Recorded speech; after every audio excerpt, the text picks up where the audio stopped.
Hey friends, if you like a good story time, stay tuned because this is going to get juicy. This is my husband. Hot, right? I think so. This is my husband's ex-wife. She's very pretty. She and I have never been close. We don't really have a close relationship. We haven't hung out and done things together. My husband's kids are grown. They're in their 20s. My kids are grown. They're in their 20s. And so my husband and I have been together for almost 2.5 years. We've been married for 1 year. His ex-wife has type 1 diabetes, and about 3 years ago, she ended up having to start dialysis to treat her end-stage renal disease from type 1 diabetes. She has been on the transplant list and had not found a donor. She had multiple people try. None were a match. It didn't work out. I decided in October of last year to test to see if I was a match. So I tested, did all the things, came back and found out that I was a candidate to even be a donor in November. And then in early December, found out I was a direct match for her. So in with that, they then had to get in contact with her, and she has to do all this pre-testing before we can do surgery. But they had not told her that I was a direct match by Christmas, and I was waiting for them to contact her before I got in touch with her. Because they hadn't told her, and I didn't want her to have to go through Christmas with this dark cloud hanging over her head. I took my official letter from the medical clinic over as a gift to her. It was wrapped in a Christmas box, had her open it. Immediate gratitude, joy, and relief is what she expressed. She was so excited, so grateful, so thankful, as anybody would be if they had been going through the pains of dialysis for 3 years, thinking there was no shot at life, that you're just going to die because there's nobody that can help you. We have kept in touch. She's been doing her pre-testing. We're still waiting on all of that to be finalized and her to get the final okay to schedule surgery. But in with all of that, at the same time that she found out that I was a direct match for her and she was going to get a kidney, and we're starting this process, her husband, her now husband, decided it was a great time to tell her he wanted a divorce. And he has been making her life miserable.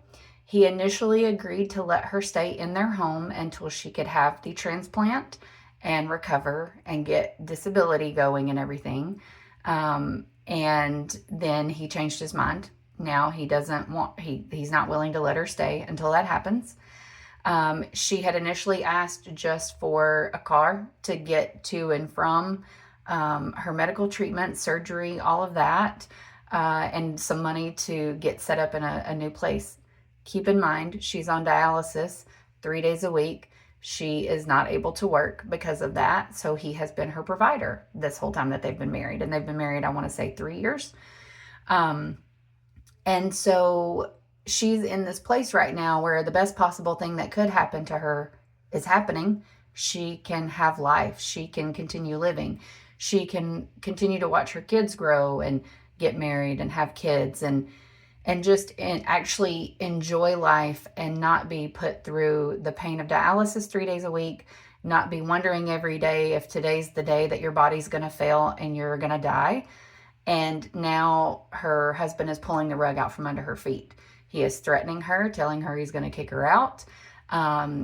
He is with a law enforcement department and has threatened to file false reports so that he can get her kicked out. And so needless to say, she's in a really hard spot. She has very little money. She can't work. She has nothing. He is not willing to give her anything. He's basically telling her, I'm going to kick you out and you get nothing. Good luck. And all right before all of this is supposed to happen for her with the medical surgery, the recovery, and all of that. So she had set up a GoFundMe. She is asking for help in any way that you can.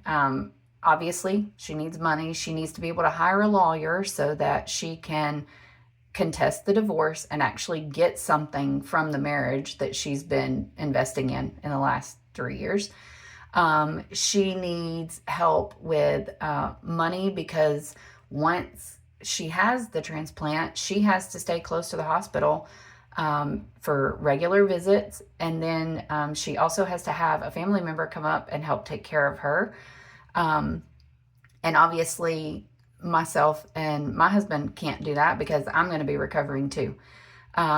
So we're asking for financial help. And for those of you who have been in a situation similar, you know how scary it is. I'm asking you to pull from your frame of reference, to pull from that time when you might have been in a desperate spot and you needed help. And I'm asking you to give what you can give. $5, $10, $25, $100, whatever it is, every little bit helps and every little bit will add up. We need this sooner rather than later because she's got to be able to get a lawyer sooner rather than later before he actually gets her kicked out. We are also asking for prayers. If you believe in God, if you are a person of faith, pray for her for peace of mind, for his temper to diffuse and him to stay calm, for them to get through this in a healthy way and not a disastrous way. If you don't believe in God, but you believe in a higher power, send up good vibes. Offer up some manifestations for her.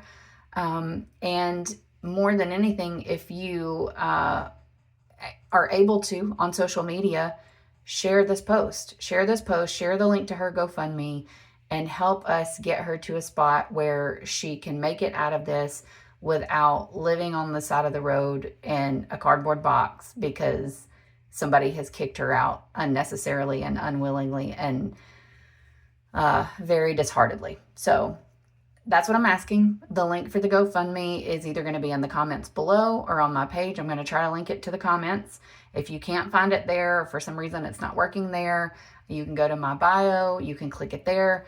But thank you, number one, for taking the time to listen to this juicy story.